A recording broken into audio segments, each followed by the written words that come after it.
Hey everybody, Nick Espinoza, your chief security fanatic here, and it is Sunday, so we are doing breaches of the week. And this week in data breaches, absolutely crazy as always. No time to lose. Let's dive right in. And as always, I want to thank the following people that just sent me a lot of these tips, and that would be William Herndon, Jacqueline Wolf, Ryan O'Reilly, and Chris Childs. Guys, thank you very much. Please keep sending those tips in. It really does help me out. With that, let's keep on rolling, and let's start with Vans, or specifically the owner of both Vans and North Face. This is an update on VF Corporation. And like I said, they are not just behind Vans and North Face, but also Timberland, Dickies, Supreme, and a whole bunch of others. And now they have confirmed the data breach that I reported on a couple of weeks ago, and have said that more than 35 million customers have had their personal information stolen in that December ransomware attack. Now, basically, the giant in American footwear, apparel, etc., said that the affected customers' social security numbers, bank account information, or payment card information was not impacted since they do not store that kind of data. But nevertheless, if you buy things directly from Vans, Timberland, North Face, Dickies, Supreme, etc., you might want to check in. Moving on. Let's talk about millions of passwords from various places around the internet. Now, in a recent blog post via Futurism, Have I Been Pwned owner Troy Hunt said that he was recently made aware of a credential stuffing list. That's basically a collection of compromised user credentials, such as usernames and passwords, that had basically been posted to a popular hacking forum. Now, these lists pop up all the time for the record, as Hunt noted, but they're usually just repackages of previous lists containing the same information. Here's the thing, though. This one appears to be different. Now, according to Hunt, this leaked dataset contains nearly 71 million unique email addresses and basically has more than a third of those email addresses, for the record, have never been in previous leaks, meaning this was an internal dataset probably for some attacker or hacking group, and by virtue of it, it's now out. Now, Hunt said that the new data in the credential stuffing list is quote-unquote from stealer logs, or, in other words, malware that has grabbed credentials from compromised machines. So there you go. I think this is going to be a rather interesting one to sift through as it gets added to Have I Been Pwned. You should go check it out too, by the way. It's a pretty cool website. Moving on. Let's talk about healthcare vendor Navis. Now, in early September of last year, Navis announced that they experienced a data privacy event that compromised the personal and protected health information of former and current employees.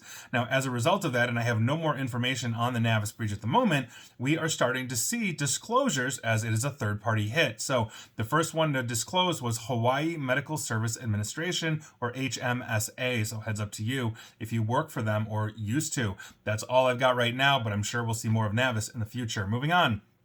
Let's talk about the Dallas, Texas-based Cooper Aerobics. Now, they are notifying nearly 90,000 customers that attackers potentially gain access to their personal information and attack almost a year ago. Now, in the notice on their website and filed basically this month with the Texas Attorney General, the fitness company said that the breach occurred on February 3rd of last year, almost a year ago. And per Texas law, that is way too long, so they're going to be expecting fines. Now, in response, Cooper also said that they contained the threat and hired cybersecurity professionals to contain it, etc., and they confirmed that breach on March 19th. Now, the data that we're talking about here are names, address, phone numbers, email, dates of birth, credit and debit card numbers, health information, financial accounts and routing numbers, tax ID, driver's license or government identifications, passport, and social security numbers as well. So, if you have anything to do with Cooper Aerobics in Dallas, Texas, better look out. Moving on. Let's talk about ElectroStim Medical Services. Now, they recently confirmed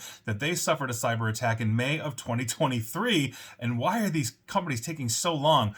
Which involved access to parts of the network containing patient data. Now, the ElectroStim Medical Services data breach has recently reported to HHS that this will affect 542,990 patients. Suspicious activity was detected within their network on May 13th of last year. That investigation basically confirmed that essentially unauthorized attackers had access between April 27th through May 13th of that year, so about 16 days or so. Now, the types of information we're talking about here are name, address, email, phone number, diagnosis, insurance information, subscriber number, and products described and billed. So obviously not good. So if you own an ElectroStim whatever, heads up to you. Moving on, let's do our mini segment simply entitled, If You Just Paid for Cybersecurity, You Wouldn't Be Getting Sued or You Wouldn't Be Paying out a ton of money. And with that, let's start with Capita, some data breach I've talked about throughout 2023. Legal proceedings against the outsourcing giant were formally triggered on basically January 12th of this year. And Barings Law, that's the outfit that is organizing this, is now representing more than 5,000 people. And they claim that about 50 new claimants are coming forward on a daily basis. So this is going to be a big one. That's basically it. It's now just getting started. So I don't have numbers for you, but I'll keep you up to date because Capita is probably going to pay out quite a bit. That was one of the massive breaches of 2023. Moving on.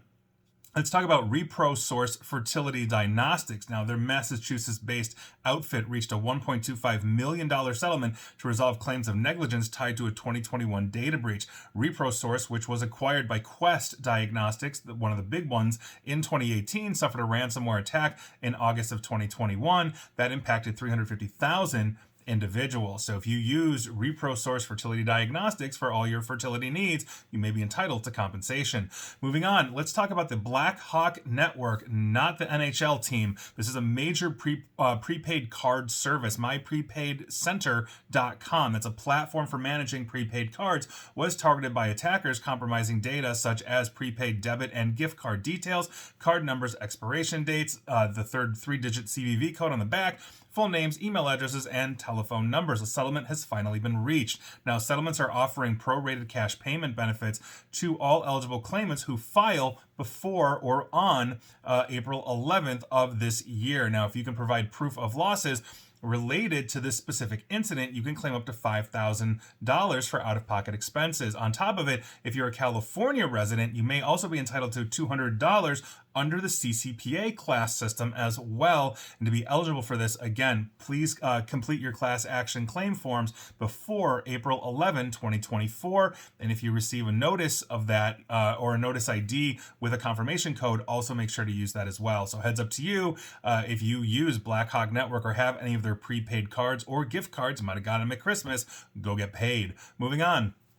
Let's talk about the Aon Corporation. Yes, they're big. In a class action lawsuit against them, plaintiffs Maria Flores, Dina Dubé, Misty Williams, and Sharon Rushing allege several claims, including negligence, negligence per se, breach of contract, unjust enrichment, invasion of privacy, and violations of consumer protection acts in the states of Illinois and Florida. Now, the lawsuit stems from a data breach that basically compromised the plaintiff's personal information. Initially, the case was dismissed by the circuit court due to lack of standing and failure to state a claim, but appellate court partially reversed the decision, and so it's game on for Aon, and we're going to see what happens there. So heads up if you use Aon.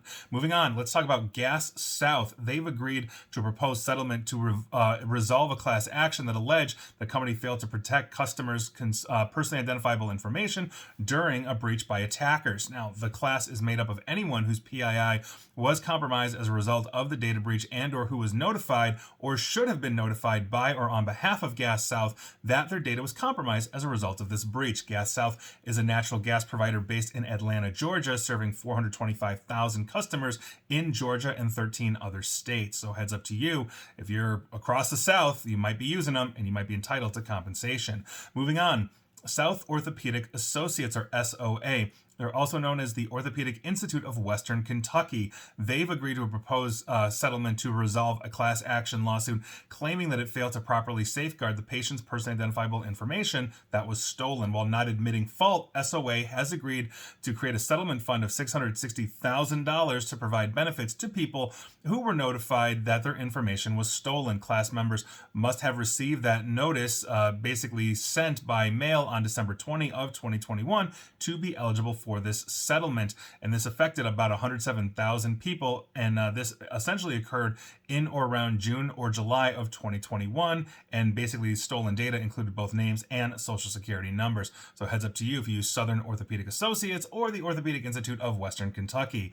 Moving on, Norwood Clinic, and yes, healthcare gets sued all the time. They agreed to a $2.3 million settlement to resolve claims of their 2022 breach, and so essentially if you received a notification on or around March 8th 8th of 2022, informing you of this. You may be part of this class. And essentially, their breach was announced in March of 2022.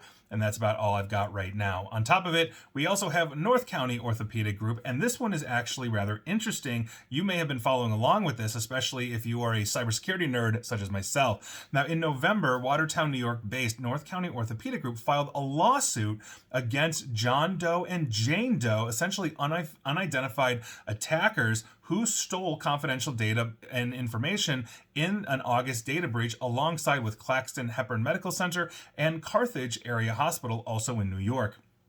Now, the data allegedly stolen was basically stored on cloud on Wasabi. That's a cloud storage server, like it's a cloud provider. It was essentially they were storing the data with Wasabi Technologies, just known as Wasabi. On top now, I should say, Wasabi has returned the stolen data basically to North Star Health Alliance, which is a group of partners that includes North County Orthopedics. So this was essentially locked by the FBI. Wasabi said, no, we're not giving you your data back, to the actual orthopedics because it was under investigation, et cetera, et cetera. So they sued to get their data back. And essentially that's it. So the health system said that they don't expect the Lockbit ransomware gang, and those are the ones that stole the data, to respond to the legal complaint. So they're likely going to drop it. But obviously they had to go to court to get their data back. And that's obviously a very damaging, life-ending event. If you don't have access to any of your data as an organization or corporation, how do you actually work? So there you go. Moving on, Midwest Healthcare Group. Now, an Illinois federal judge tossed out most of their class action against them, and the rest is behind a paywall. So I'm not 100% sure, but heads up, if you use Midwest Healthcare Group and we're part of that, that class action apparently has been vastly reduced. On top of it, we have Progressive Casualty Insurance, just known as Progressive. I believe they're the ones with Flo, the TV commercial with the lady Flo, I think. Anyway, they got hit with a $5 million class action in South Carolina federal court, and that's behind a paywall as well. So if I have any more information on Progressive Insurance or Midwest Healthcare Group, you know I'll be bringing it to you here. And that ends our mini segment. If you just spent money, you wouldn't be getting sued and you wouldn't be paying money out. Moving on, let's talk about Singing River Health Systems in the state of Mississippi. They're notifying 253,000 patients that their data was compromised in 2023. Apparently, they were targeted in an August 19 ransomware attack perpetrated by the Residia ransomware group. And I don't have any more information, but heads up to you, Singing River Healthcare System or Health System patients. Moving on, Meridian Behavioral Healthcare out of Florida. They recently confirmed that protected health information was exposed in a breach on August 11 of last year. They confirmed 98,808 individuals had been affected. What we are talking about here are names, address, social security, dates of birth, medical diagnosis and treatment information, health insurance information, and prescription information as well. So heads up to you. Moving on, let's talk about the APT Foundation. I'm assuming that does not stand for Advanced Persistent Threat. They just filed the notice of data breach with Massachusetts after discovering confidential information basically had been stolen. In this notice, they talked about names, social security numbers, and that's about it. So could be more, could be less. Upon completing their investigation, APT started sending out notices to those affected. Moving on. Let's talk about ESO Solutions, because they filed a notice of data breach with Health and Human Services Office of Civil Rights after confirming attackers accessed their infrastructure through a ransomware attack. Now, in this notice, ESO explained that the incident resulted in these unauthorized parties being able to access sensitive information. So we're talking name, phone number, address, sensitive personal information, and protected health information as well. They've started sending notifications out as well. Moving on. Let's talk about Geico, or Gecko as they go by colloquially, a threat actor identified as, and bear with me here, the threat actor's name is Wang Fei 19860902055, recently advertised the sale of a database related to Government Employees Insurance Company, or Geico, on a popular dark web forum. Now, the alleged Geico data breach essentially happened, or came to light rather, on January 14th of 2024 when a threat actor posted details on breach forum. So obviously that's a big deal. Now, according to the information obtained, the compromised database contains 552,900 records, such as various personal information fields like name, last name, phone number, address, city, and state. So heads up to you, if you use Geico for all your insurance or Gecko needs, you might want to check in. Moving on. Let's head on over to India and talk about cybersecurity firm Inifu Labs. They reportedly fell victim to a sophisticated cyber attack. On January 10th of this year, a threat actor identified as Precious Madness announced on the RAMP forum that they had possession of unauthorized access to Inifu's systems. Now, Precious Madness offering included unauthorized access to crucial components of Inifu's infrastructure, including a Fortinet VPN login, Microsoft Office 365 services, and more. This was priced at $1,300 US. Moreover, the Inifu data breach also involved 54 gigabytes of exfiltrated data, which was available for an additional cost, a cost I do not have. Now, the threat actor had encouraged potential buyers to contact him or her privately for proof and more details, which obviously is a very standard thing because you're not going to put negotiations out to the world. So heads up to you if you have anything to do with the Inifu Labs, the cybersecurity outfit out of India. I'm never a fan when cybersecurity outfits are hit. Moving on. Let's talk about Alpha Supported Living Systems, or Living Services, On January 12th of this year, they filed with Massachusetts after discovering that they had been a victim of a phishing attack. Now, they basically said an unauthorized party was able to gain access to sensitive information, which included names, address, social security numbers, and that's all we know. They're starting to send out notices as well. So heads up, Alpha Supported Living Services patients.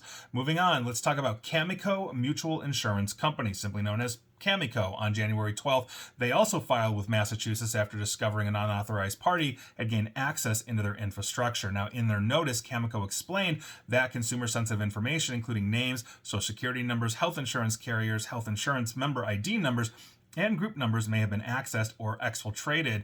They are also sending out notifications as well. Moving on. Let's talk about Health Alliance. On December 23rd, they filed with HHS and Office of Civil Rights with the U.S. government, basically saying an unauthorized attacker gained access to their infrastructure. And we're talking names, addresses, dates of birth, social security, medical information, health insurance information, and financial information as well. Health Alliance is also sending out notices. Next up is Trello. They're owned by Atlassian. I think that's how you pronounce it. And for the record, a lot of corporations use Trello. I'm very familiar with Trello as well. Now, a threat actor, and we don't use it here, but I am very familiar with it. A threat actor has emerged asserting the sale of Trello data, basically comprising 15,115,516 unique lines of information. The alleged Trello data breach has compromised individuals' email addresses, usernames, phone names, and other account details. Trello, known for the record for its visual project management capabilities, is, like I said, widely used around the world. So an Atlassian, why can't I pronounce it? The Atlassian spokesperson acknowledged being aware of the threat actor's claim regarding the Trello data breach. The Trello spokesperson talking to press, quote, "We are aware of claims made by a threat actor about Trello user profile. We're not sure. This isn't confirmed, but hopefully it is not true. So if you use Atlassians, I tried it again and I failed. If you use Trello, then there you go. Heads up to you. Moving on, we've got to talk about a vulnerability in a rather critical protocol. Basically, this is the cross-chain infrastructure protocol known as Socket.tech. I'm not going to get really too technical on you here. I know a lot of my audience is not, but heads up. So this basically has a vulnerability that essentially was exploited on January 16th. Now, the attacker targeted a cryptocurrency exchange known as Bungee and essentially were able to basically exploit this vulnerability and steal $3.3 million in cryptocurrency, US. So heads up to you if basically your cryptocurrency exchange or any financial institution is using Socket.tech technology, they're going to have to update it or replace it. Just heads up to you. Again, not going to get into the technicalities of that. And if you are a technical person, go check it out in the CVE database.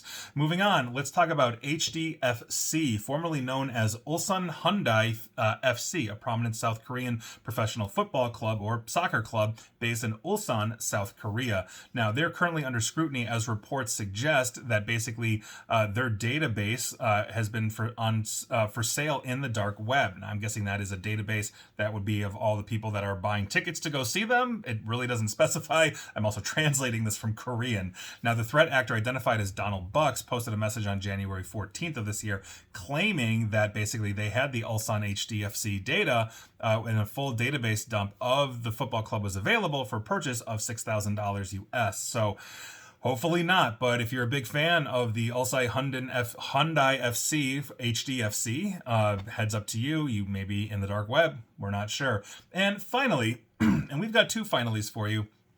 First up are Ukrainian hackers. And honestly enough, I always like it when I see a very positive news story about data breaches because it's so unbelievably rare when I'm a fan of data breaches. And this one I'm a fan of. Now, Blackjack, which is a Ukrainian group of hackers with possible ties to Ukraine's core spy agency, stole construction plans for over 500 Russian military sites, according to Newsweek. So that's a big blow to Russian operations. Now, the cyber operatives are believed to have links, like I said, to the Security Service of Ukraine and Ukraine's military intelligence agency, the Defense Intelligence of Ukraine, or GUR, confirmed this successful operation on Friday. GUR said a successful cyber attack had been launched against a Russian state enterprise overseeing all construction contracts for the Russian Ministry of Defense. So this is obviously a huge blow to their security. They wrote that operatives had transferred critical information about Russian military facilities that had already been completed, constructed, reconstructed, or planned for the construction of security and defense forces of Ukraine. The Blackjack Group amassed 1.2 terabytes of classified data on essentially Vladimir Putin's military apparatus. The data includes detailed maps of more than 500 military bases across Russia and also Russian-occupied Ukraine, meaning now they know how to target them. That's awesome. Now, basically the mined information includes crucial data about Russian army headquarters, air defense installations, and also weapons arsenals across the area. Ukraine public broadcaster Suspiln said that the group also took down 7 servers and encrypted over 150 of the Russian contractors' employee computers. In other words, they knocked them out too. They stole the data and just a thumb in your eye and all of that. I'm always a fan when the Ukrainians get the upper hand. So there you go. And obviously, you know who I support in that war. And finally, and this is the last one we've got for you, let's talk about Microsoft. And I think this is a real interesting one and probably a tell at just how sophisticated basically intelligence operations around the world are getting. Because this past Friday, Microsoft disclosed that a hacking group that it is calling Midnight Buzzer, it's also known as APT29, and all of us call it Cozy Bear, but for whatever reason, they're calling it Midnight Blizzard, not Buzzard, Midnight Blizzard. And basically, this is a group that's widely believed to have ties and be sponsored by the Russian government. Essentially, Cozy Bear hacked some corporate email accounts on Office 365, including those of Microsoft's, quote, senior leadership team and employees in our cybersecurity, legal, and other functions. In other words, they were going specifically after mailboxes of Microsoft higher up employees. Now, interestingly enough, the attackers did not go after customer data or the traditional corporate information that they normally would have for things like ransomware or espionage or whatever it is. They wanted to know more about themselves. And more specifically, they wanted to know what Microsoft knew about them, according to the company. Quote, the investigation indicates they were initially targeting email accounts for information related to Midnight Blizzard itself, or Cozy Bear. That's according to their blog post and SEC disclosure. Now, according to Microsoft, the attackers used a password spraying attack, essentially brute forcing against a legacy account, and then used that account's permissions to, quote, access a very small percentage of Microsoft corporate email accounts. Microsoft did not disclose, for the record, how many email accounts were breached, nor exactly what information the attackers accessed or stole. They did not immediately respond for comment either. But think about that. Microsoft would have a ton of threat intelligence because Microsoft Office 365 is used the world over. It's probably the largest email platform on the planet for corporations, governments, et cetera, et cetera. And so by virtue of that, if you're an attacker and Microsoft has their own threat research teams looking at you, you'd kind of want to know what they would know because it allows you to change up the game. If you understand what your attackers understand, you can mix it up. You can stop using IOCs or specific IOCs or indicators of compromise and then create new ones or have a new approach that, let's say, the researchers just don't know about at this time or completely obfuscate yourself if you know what they're looking for. So that's obviously a very huge thing. That's a very sophisticated attack. And quite frankly, this kind of espionage is not the first time it happened. It won't be the last. But Microsoft publicly coming out and basically saying, yeah, the Russians came in snooping to know what we knew about the Russians, and obviously Microsoft is going to share threat intelligence with, other security outfits, probably the U.S. government, et cetera, by virtue of their close ties to all of them, and they're just a behemoth in the industry. That is a really interesting thing. So those were your breaches of the week. I thought it was absolutely interesting this week. Obviously, as always, insane, but one good one coming out of the Ukraine and a real interesting one from Microsoft. And there you go. Were you affected? Let me know. And please like, share, follow me here on Facebook and Twitter at NickAESP. And please feel free to subscribe to me at YouTube as well. And as always, stay safe, stay online, and please attempt to stay private. Thanks, everybody.